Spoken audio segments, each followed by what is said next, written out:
আজকে হয়তো বাবাও ওপর থেকে হাসছে, কারণ যেভাবে আজকে একটি সংবাদপত্রে বেরিয়েছে যে সৃঞ্জয় ঘোষ যেভাবে বলেছেন যে সে আমার বাবাকে মিস করছে অনেক ক্ষেত্রে, সেটা আমার সত্যি আজকে বাবাও ওপর থেকে হয়তো হাসছে। কিন্তু আমি খুব ভালো কথা বলতে সত্যি পারি না, যে খুব ভালো গুছিয়ে বলবো তা নয়, যতটুকু বলবো নিজের মন থেকে বলেছি। আজকে ও এতদিন পর হয়তো মনে পড়লো বাবার কথা, যে অঞ্জন মিত্র যে আবার অঞ্জন কাকুর, সেটা হয়তো সত্যিও ভুলে গেছিল। আমার এই 3 দিন কিছু বলার পর হয়তো তখন ওর মনে পড়েছে যে অঞ্জন মিত্রই হচ্ছে ওর অঞ্জন কাকু। কারণ সেই অঞ্জন কাকু বলে তো যখন ওর মানে লোকের সামনে সবার সামনে যখন গালাগালি দিয়েছিল, তখন তো অঞ্জন মিত্র বলেই বলেছিল, তখন তো ভুলে গেছিল যে অঞ্জন কাকু বলেও তো তারই তো সে তার বাবার বন্ধু, সেগুলো সবই সে তখন ভুলে গেছিল, তখন অঞ্জন মিত্র হয়ে গেছিল। তাই আজকে সত্যি বাবা ওপর থেকে ভাবলো যে সত্যি যে আমাকে অনেকদিন পর টুম্পাই হয়তো আবার মনে পড়লো যে আমি অঞ্জন কাকুটা, তার হঠাৎ মনে পড়েছে। কারণ যখন আমি বললাম যে কথাগুলো যখন লাস্ট 3 দিন ধরে বলেছি যে ও কি করেছে, আর দেখুন আমার বলা নেই, এটা আপনাদের চোখের সামনেই সব ঘটেছে। ওই জন্য আমি তো এই নই যে না আমি বলছি এখানে, আপনারা সবাই দেখেছেন যে কি হয়েছে। তো সেই জন্য ওর হঠাৎ তারপর তখন দেখলো যে না এগুলো তো সব, এগুলো সবই সত্যি কথা। তখন ওর মনে হচ্ছে যে আমার তো অঞ্জন কাকুকে আমার সব থেকে আমি মিস করছি, বা অঞ্জন কাকু আমাকে পেয়েছিল, অনেক কিছু খবরের কাগজে আজকে নিশ্চয়ই আপনারা অনেকেই পড়েছেন জানেন। তো কিছু আর বলার নেই, তখন ওর সত্যি মনে ছিল না।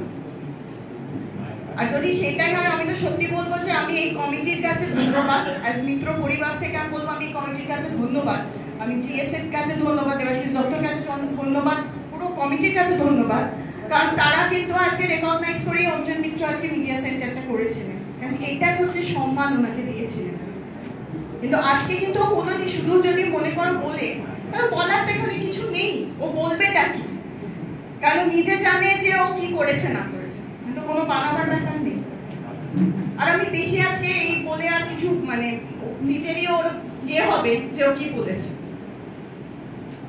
আর আরেকটা কথা, ও আমাকে কিছুদিন আগে আরেকদিনও খবর মানে ও অ্যাকচুয়ালি এখনো যাই হচ্ছে সেগুলো অন্যদিকে কোনো না কোনো দিকে ঘুরিয়ে দিচ্ছে।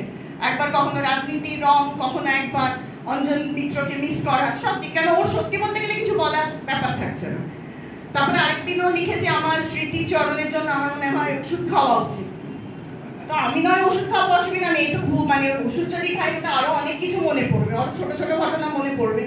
তার থেকে ওরও একবার খাওয়া ভালো, কারণ আজকেই খবর গেছে 2019, ও কিন্তু 2019-এ জিএস হয়নি। 2019-এ লিখেছে যে আমি 2019-এ যখন জেনারেল সেক্রেটারি হয়েছি তখন নাকি উনি অঞ্জন মিত্ররই মানে কিভাবে উনি চালাতেন ওইভাবে ক্লাবকে সাফল্যের দিকে নিয়ে যাওয়ার চেষ্টা করেছে। কিন্তু ওটা তো হয়েছে 20 জানুয়ারি 2020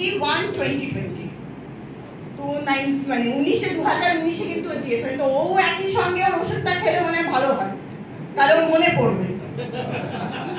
যাই হোক, এখানে আমি একটাই বলছি যে দেখুন আজকে আমরা সবাই এখানে নিশ্চয়ই যেটা সত্যতা বললো, সবাই বললো যে আমাদের যে আমরা কি এই কমিটি কি করেছে, কেমন সাফল্য। আমরা সত্যি বলতে গেলে একটা জিনিস, আমরা এখানে সবাই আছি মোহনবাগানী। আমরা সব থেকে আমাদের সবার রক্তে সবুজ মেরুন ছাড়া জন্ম থেকে মনে ওই রংটাই আমাদের মধ্যে মনে হয় ইনজেকশন দিয়ে যখন মাদের পেটে ছিলাম তখন থেকে ওই রংটা মনে হয় চলে এসছে। তো সবাই আমরা চাই নিশ্চয় আমাদের মোহনবাগানেরই ভালো। আজকে আমার আগেও বলেছি আবার, নিশ্চয় যেভাবে আমরা এই কাজ হয়েছে বা আজকে দেবাশিস দত্তর আন্ডারে যেভাবে আমরা কাজ এগিয়েছি বা হোল কমিটির ক্ষেত্রে, বাবা নিশ্চয়ই সেখানে বাবাও নিশ্চয়ই খুশি হবে, কারণ সেইভাবে ক্লাবটা বাবা যেভাবে চেয়েছিল যে মোহনবাগান এগোচ্ছে এইভাবেই এগিয়েছে। তাই আপনাদের আশীর্বাদ ভালোবাসা যেন সবসময় আমাদের সঙ্গে থাকে, দেবাশিস দত্তর সঙ্গে যেন থাকে, এটাই